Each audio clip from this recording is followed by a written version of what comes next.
Welcome to Your Need to Know. I'm your host, Catherine Reed, and today my guest is Amy Chase. She is the founder and the executive director of the Crescendo Group.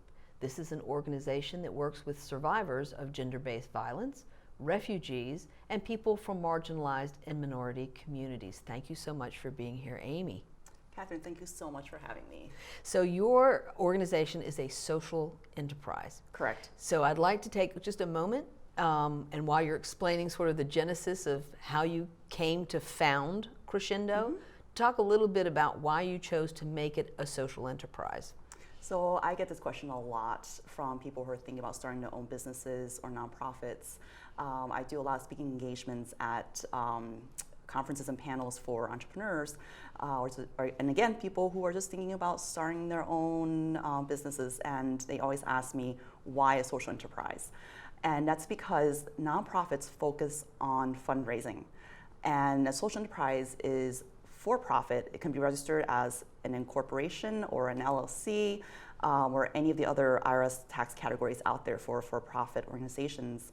And there's also a growing field of impact investment.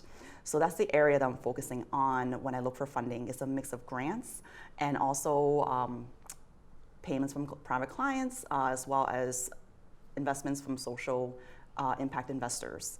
So would an example of social enterprise be something like Tom's, or businesses that or Warby Parker, they sell a pair, they donate a pair.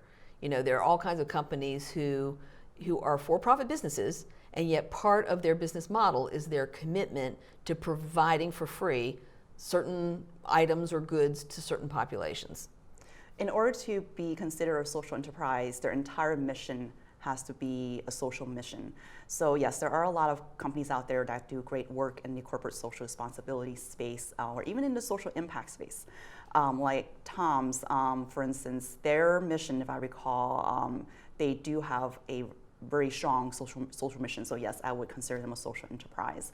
But for an organization like a company like Warby Parker, that I'm not so sure about because, again, it's their great mission that isn't to serve, right? But they've made a commitment. So, it's very interesting because a lot of these young companies are appealing to young people. Yes. And young people seem to be tremendously focused on supporting and buying from and contributing to organizations, companies, businesses, and products that have this social impact or social sustainability component. Yes, there have been very informal studies that show that millennials in particular are more willing to pay a premium for a service or a product that has a social mission attached to it. It's the socially conscious consumer. And that's now also spilling over to the newer generations like Generation Z. Even when we travel, we look for eco-lodging and sustainable travel. Right. So when you decided to make this a social enterprise, it was about choosing not to focus all your time on fundraising. Correct. From grantors and foundations, and instead make it a mix so that there is foundation money or grant money that you get for the work that you're providing to this group of people who need support. And you are going through sort of a transition right now. So talk a little bit about how you decided to really start focusing on workforce development. So Crescendo was founded with a vision of three separate divisions. The first one was to sell handmade products that are made by survivors of gender-based violence in some of the countries that I've worked in. My background is in human rights and international development.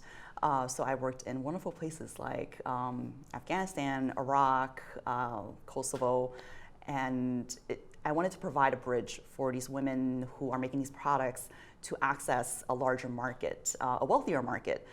So I wanted to bring their products and their talents outside of their home countries where the average salary might be as low as 200 euros. And that way, people who see these products are also getting to know their stories and the organizations that these women are a part of. I'm wearing a piece right now that's Beautiful. made by survivors of rape from the war in Kosovo. So I was selling these, and I say I was because I recently had to unfortunately make a very tough decision to shut down that side of the company and focus on workforce development, as you have mentioned, which was the second division that I had planned out. And in this division, I am working directly with the women to help them assimilate into the workforce. So learning how to look for work, what a resume looks like, what a regular work schedule might look like for them, how to promote themselves in the workplace, how to deal with workplace bullying. Unfortunately, for a lot of survivors, they're still learning to find their own voices and to speak up for themselves. So it's hard to navigate the workforce in a completely new country. Right. So just teaching them how to first regain their voices and speak about themselves. And that takes a lot of courage and self-awareness. So that's what the second division is really about. So I know you do a lot of speaking at conferences and panels. You do a lot of consulting work. Yes. And you work with organizations like Dar al-Hijra. Yep. And Stacey Picard is the one who connected the two of us too. So there's many ways in which you can collaborate with organizations who may be the first point of contact for refugees coming into this country, or for the survivors of gender-based violence, domestic violence, and that kind of trauma. So talk a little bit about your coaching, how you train the trainer, but also your one-on-one coaching and how this has had an impact on women's ability to move into a self-sustaining career path. So as a part of the first division, I built partnerships with organizations that I knew just from working in places like Kosovo. So actually that was the first place where I went back. It was to continue building up these relationships with the organizations in Kosovo who are supporting women who are minorities, other marginalized groups, survivors of rape, as I mentioned, from the war, and also survivors of human sex trafficking and domestic violence in Albania, because I'm very familiar with the region. That was my first starting point. So from there, I then got connected with local organizations in this area. So I would like to continue building on those relationships and adding in more partners, like the ones that you had just mentioned, like Dar al-Hijra would be a great one, because they do serve a lot of the women in the immigrant and refugee community here in Fairfax. You know, and the thing, there's so many parts to this. There's the cultural part to this, which says it's a new country. You know, English is maybe not your first language, or you have a limited grasp of English. But then you're also dealing with trauma. I mean, deep trauma, things that lead to debilitating sorts of, so in trying to help these women understand, how to move forward.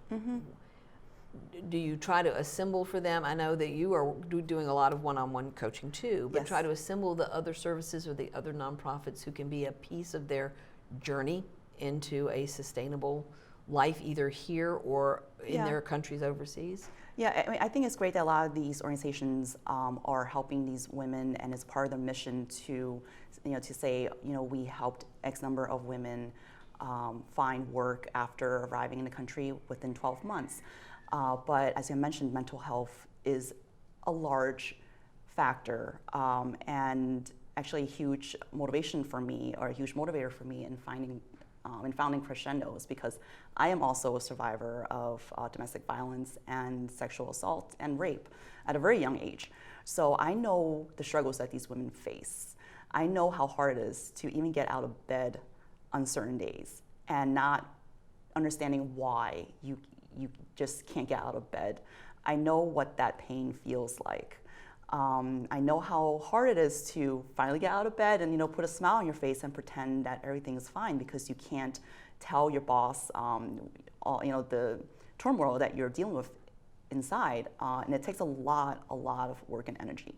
So at I have to say that at each of my trainings and even speaking engagements, I am so touched when people come up to me at the end and say, I also survived this kind of trauma, emotional abuse. I'm also a survivor of rape, because I know I'm reaching that one person.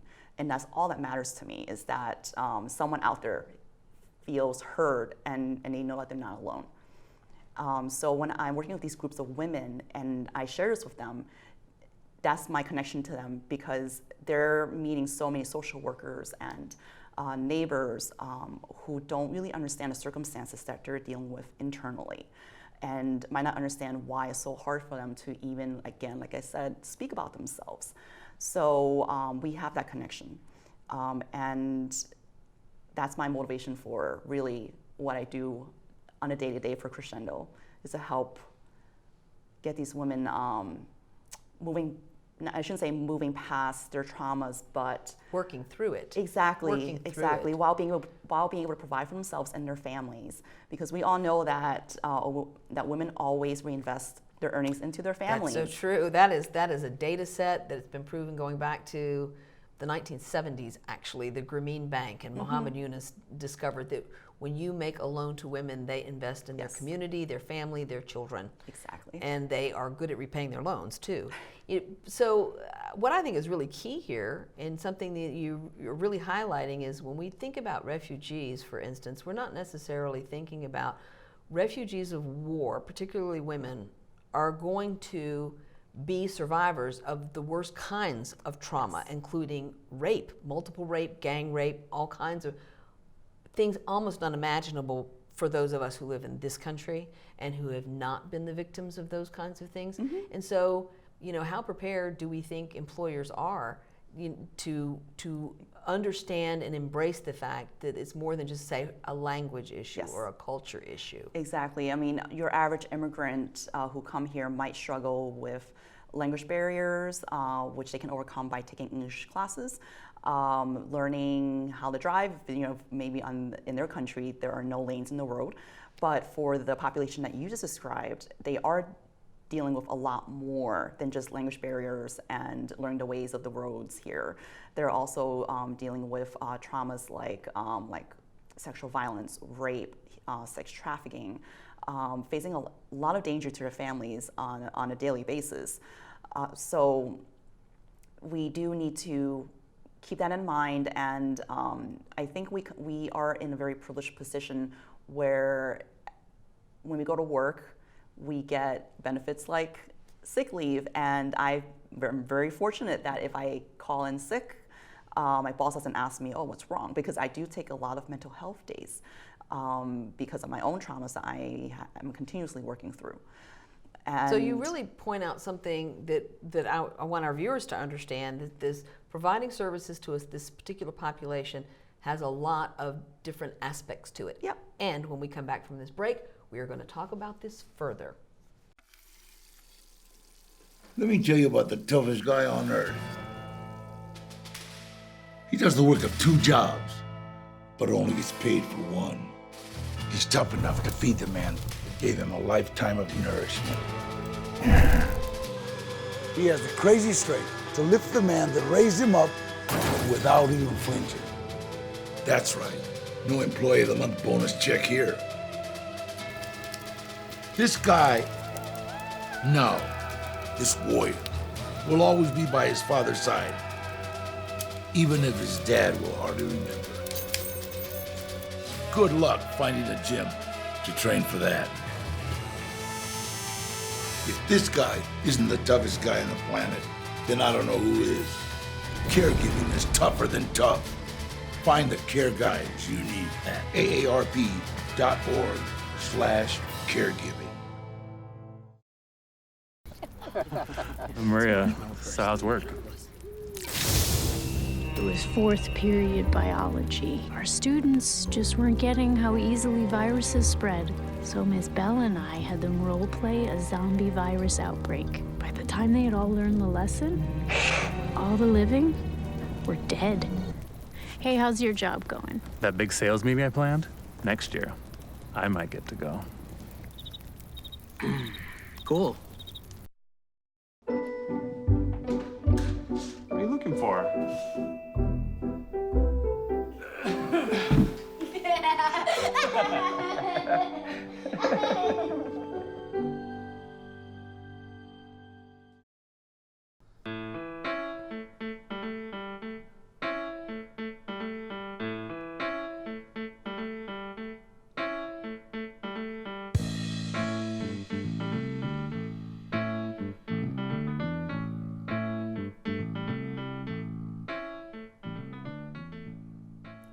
Welcome back to Your Need to Know. I'm your host, Catherine Reed, and joining me today is Amy Chase. She is the founder of the Crescendo Group. Can't thank you enough for being here, talking about this particular subject, which I don't think has gotten nearly the attention that it deserves. So let's talk a little bit about, we touched on it before the break, about the mental health needs and the trauma and in the special needs of people, you know, the women that you are working with who need more than just skills training. Yeah.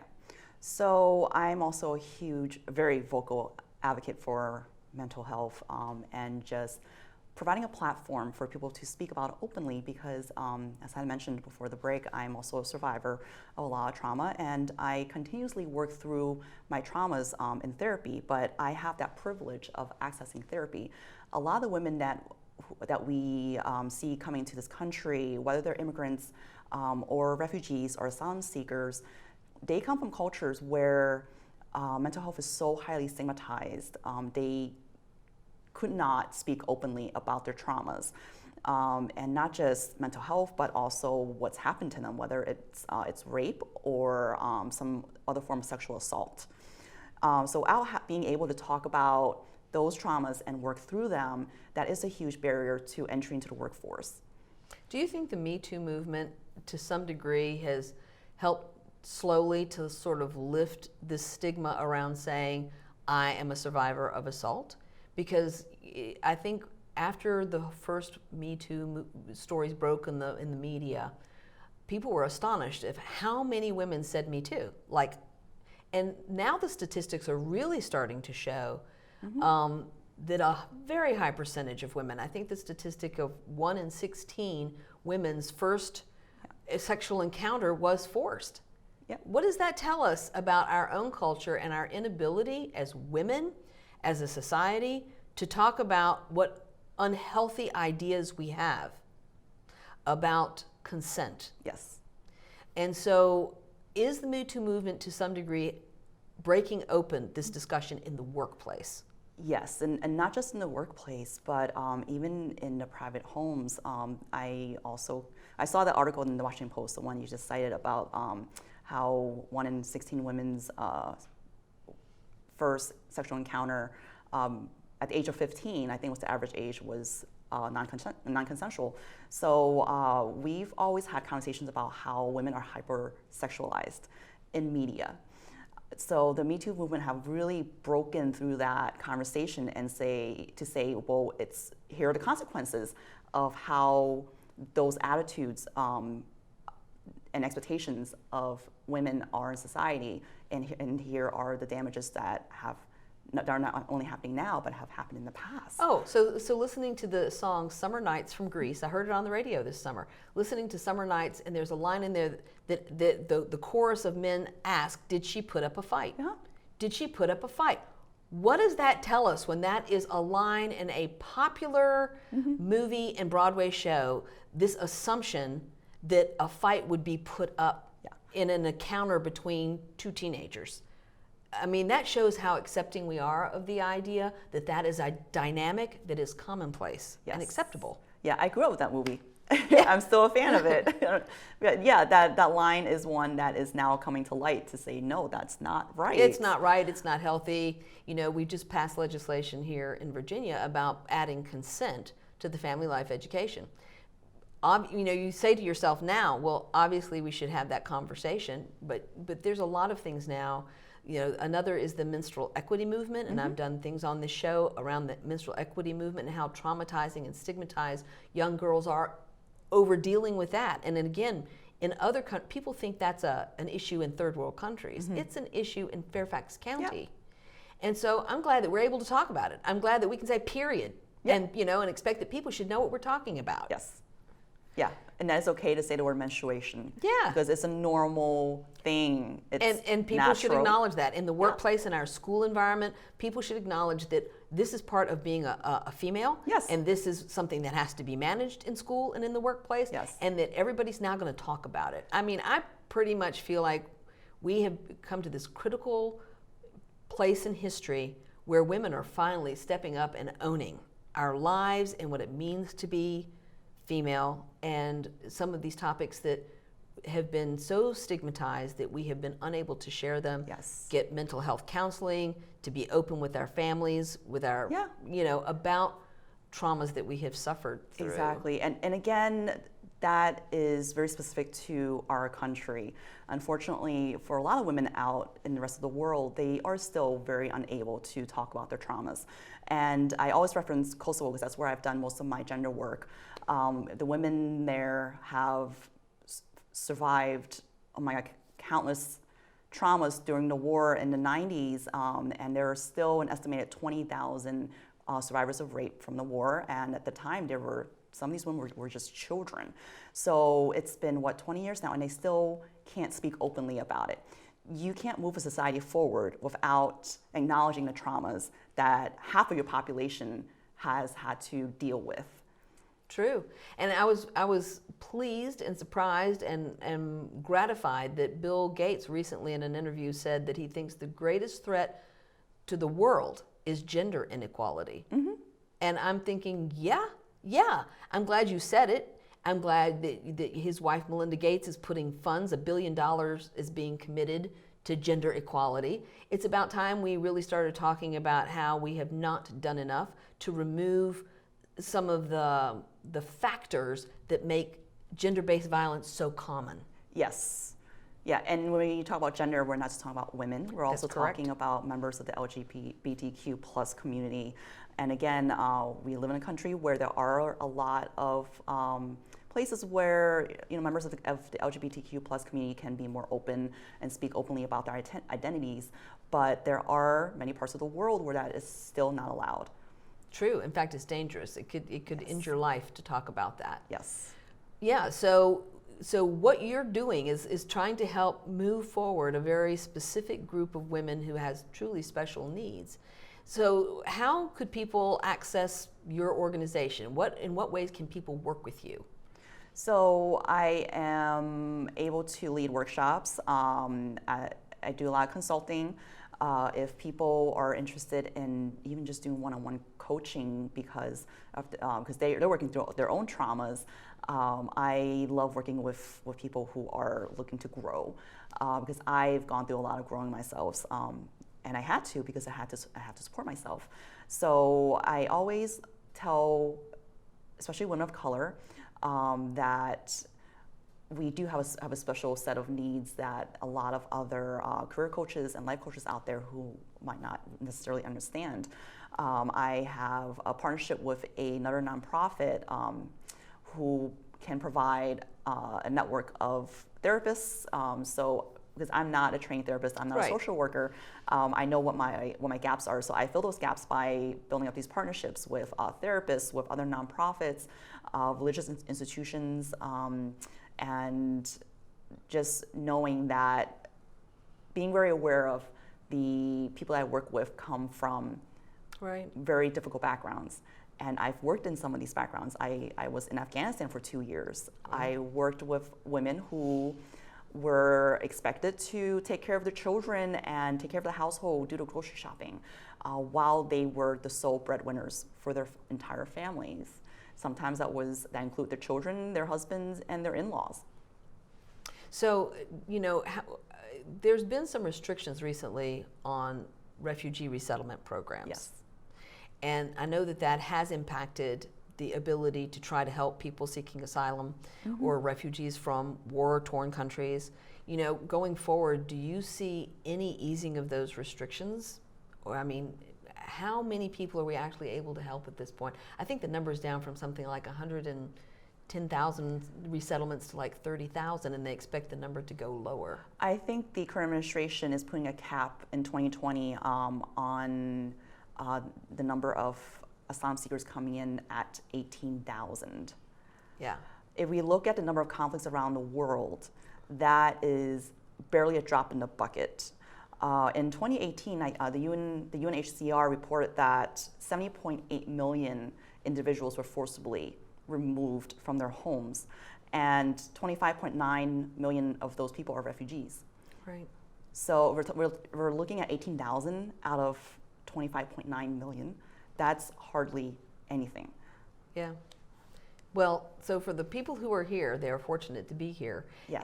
And it's fortunate that you have the experience dealing specifically with survivors of gender-based violence and refugees as a resource. And so I hope that our viewers, wherever they work, wherever they worship, organizations, nonprofits that they may work with, understand that you are a resource. Yes. And that reaching out to you at the Crescendo group is a way of helping to train their staff or their workplace, or other people who are working with refugees and resettled people and people of color. Yeah. I mean, the objective here is to show that with retraining, because again, like I mentioned before, some of these newly arrived refugees and immigrants, they are already educated. Some of them have advanced degrees, but it's just getting them retrained and assimilated into the workforce to show that, no, they are productive citizens and they are contributing to society in so many ways. And we have a lot of success stories, but these people made it on their own. But think about how much more of a difference this segment of the population can do if we just give them a little lift up.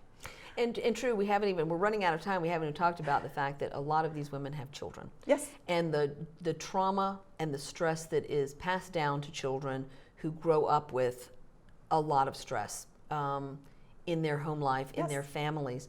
And so by helping women to find a way to work through where they're starting from is also a way of helping the children and their families, many of whom are in our public school systems every day. Yes. And they are also victims. Yes, and these children are now little caregivers to their parents because they're picking up the language much faster. And just like myself, I am first generation Chinese American. My parents didn't know any English. As soon as I was able to learn to read and write, I translated their utility bills, their leases. I got on the phone with utility companies. So it's that kind of expectation that these children are faced with. And I've met some of them. They're incredible. They remind me so much of myself. It brings me to tears. Well, I feel privileged to have met you. I think the work you're doing is amazing. Thank you. I hope people will reach out to you and ask for your support. I have my website. Absolutely, on your website. And you've got a Facebook page, and there's lots of ways to find out more information about the Crescendo Group, which is a social enterprise. So thank you all for joining us today on Your Need to Know. I do want to remind you that here in Fairfax County, we have a very diverse population. It's reflected in our schools. It should be reflected in our workplaces. So please reach out and get some help in helping to resettle some of these refugees.